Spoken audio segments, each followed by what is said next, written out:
आइए सुनते हैं आज की कहानी दुर्भावना का फल।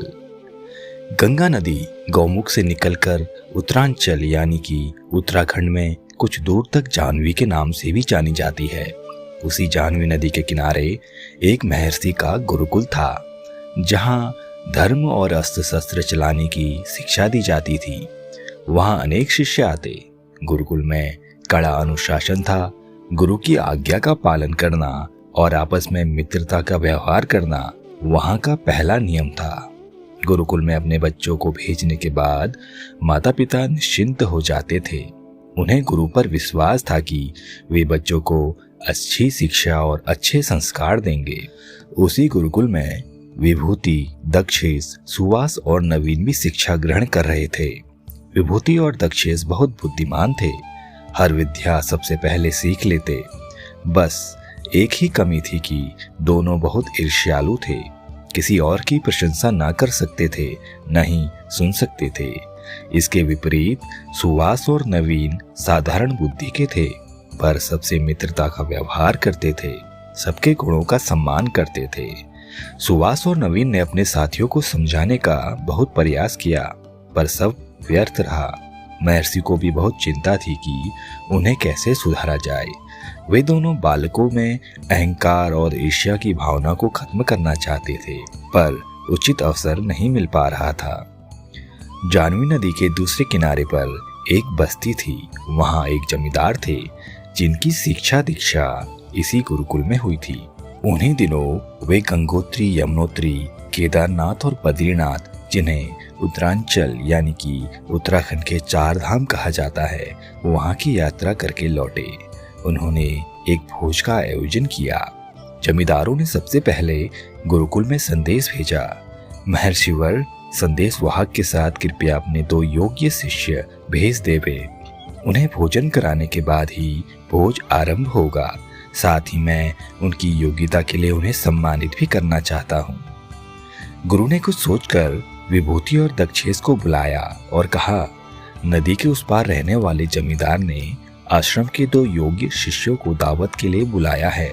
दावत के पश्चात वे उनकी योग्यता के लिए उन्हें सम्मानित करना चाहते हैं। गुरुकुल में तुम्हारी विद्या बुद्धि को देखते हुए मैंने तुम दोनों को चुना है। आज ही वहां जाना है, क्या तुम जाओगे? अवश्य, दोनों ने एक साथ कहा। दोनों शिष्य संदेश वाहक के साथ जमींदार के वहां पहुंचे। भोजन की सुगंध वातावरण में चारों तरफ फैली थी। जमींदार ने उनका स्वागत करते हुए कहा, भोजन तैयार है। आप दोनों बहुत दूर से आए हैं। पास ही कुआं है, वहां जाकर हाथ पैर धो लें, फिर आसन ग्रहण करें। इसलिए कुएं का चबूतरा छोटा है, एक समय में एक ही व्यक्ति खड़ा हो पाएगा, अतः आप में से पहले एक जाए, फिर दूसरा। विभूति झटपट उठा और कुएं की ओर चला गया। दक्षेश वहीं बैठा रहा। जमींदार ने दक्षेश से पूछा, जो कुएं की ओर गए हैं, सुना है वो गुरुकुल के शिष्यों में सबसे श्रेष्ठ और सबसे बड़े विद्वान हैं। विद्वान? किसने कहा आपसे कि वह विद्वान है? अरे वह तो खच्चर है, पूरा खच्चर। दक्षेश क्रोध में बोला। यह सुनकर जमींदार ने कुछ नहीं कहा। थोड़ी देर बाद दूसरे शिष्य को हाथ धोने के लिए भेजा। तब दूसरे शिष्य से जमींदार ने वही प्रश्न किया और ठीक ऐसा ही उत्तर दूसरे शिष्य ने भी दिया। थोड़ी देर बाद दोनों शिष्यों को भोजन के लिए बुलाया गया। जब वे खाने के लिए बैठे तो उनके सामने जानवरों का भोजन, भूसा, हरी घास और चने का दाना परोसा गया। उसे देखते ही दोनों क्रोध से उबल पड़े। आपने हमें क्या जानवर समझ रखा है, जो खाने के लिए घास भूसा दिया है? चिल्लाते हुए दोनों शिष्य क्रोध से पैर पटकते तेजी से वहां से बाहर निकल पड़े। वे लगभग दौड़ते हुए गुरुकुल पहुंचे और सारी घटना महर्षि को बताई। अभी बात पूरी भी नहीं हुई थी कि पीछे से जमींदार का संदेश वाहक हाँफता हुआ पहुंचा। उसने महर्षि से क्षमा मांगते हुए कहा, गुरुवर क्षमा करें, कहीं कुछ समझने में भूल हो गई। जमींदार स्वयं आते, पर हवेली मेहमानों से भरी है, इसलिए नहीं आ पाए। आप शिष्यों को पुनः भेज दें, मैं उन्हें लेने आया हूँ। बिना शिष्यों को भोजन कराए अन्य मेहमानों को भोजन नहीं परोसा जाएगा। महर्षि ने इस बार दूसरे 2 शिष्यों सुभाष और नवीन को संदेश वाहक के साथ भेजा। वे दोनों जमींदार के वहां पहुंचे तो जमींदार ने उनसे भी बारी बारी कुएं पर जाकर हाथ पैर धोने के लिए कहा। पहले नवीन कुएं की ओर गया। सुभाष को अकेला देखकर जमींदार ने वही बात फिर से कही। सुना है कि वे जो कुएं की ओर गए हैं गुरुकुल में सबसे श्रेष्ठ और बहुत विद्वान हैं। सुभाष ने कहा, आपने ठीक सुना है। गुरुकुल में रहकर गुरुवर से हमें रोज अच्छी बातें सीखने को मिलती है। जमींदार ने फिर पूछा, आपने यह नहीं बताया कि आप दोनों में श्रेष्ठ कौन है? श्रेष्ठ तो नवीन है, सुभाष ने बेहिचक कहा। और आप? जमींदार ने पुनः पूछा। मैं तो उनके सामने कुछ भी नहीं हूँ, सुभाष ने उत्तर दिया। तभी नवीन लौटा और सुभाष कुएं की ओर गया। जमींदार ने वही प्रश्न नवीन से किया। नवीन ने उत्तर दिया, सुभाष तो सूर्य है, मैं तो उसकी विद्वता के सामने एक दीपक भर हूँ। जमींदार उनके उत्तर से संतुष्ट हुए और दोनों का यथोचित सत्कार किया। दक्षिणा में उन्हें 5-5 गायें पुरस्कार स्वरूप चांदी की खड़ाऊ भेंट की। वे दोनों जब गुरुकुल लौटे तो बहुत प्रसन्न थे। यह देखकर विभूति और दक्षेश का क्रोध और भी बढ़ गया। वे महर्षि के पास पहुंचे और कहा, हम दोनों आपके इन शिष्यों से अधिक बुद्धिमान हैं, फिर भी हम अपमानित हुए। आप सब जानकर भी चुप हैं और नवीन एवं सुभाष की प्रशंसा कर रहे हैं। गुरु महर्षि ने उत्तर दिया, यह तो जमींदार ही बता सकते हैं, तो आप चलकर उनसे पूछते क्यों नहीं?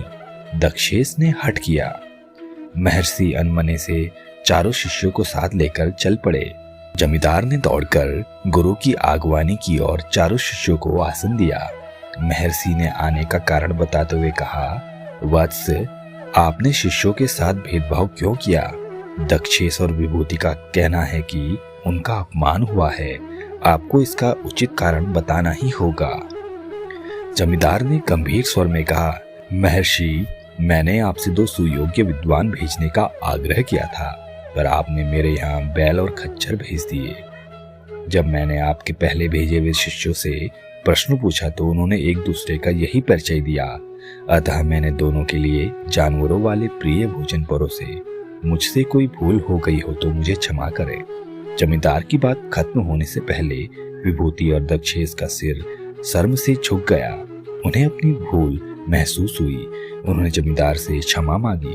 तब गुरु महर्षि ने कहा, अहंकार और ईर्ष्या के कारण तुम दोनों में प्रेम नहीं है, पारस्परिक सद्भाव नहीं है। इसी कारण तुम दोनों योग्य होकर भी अयोग्य सिद्ध हुए और सभा में अपमानित हुए।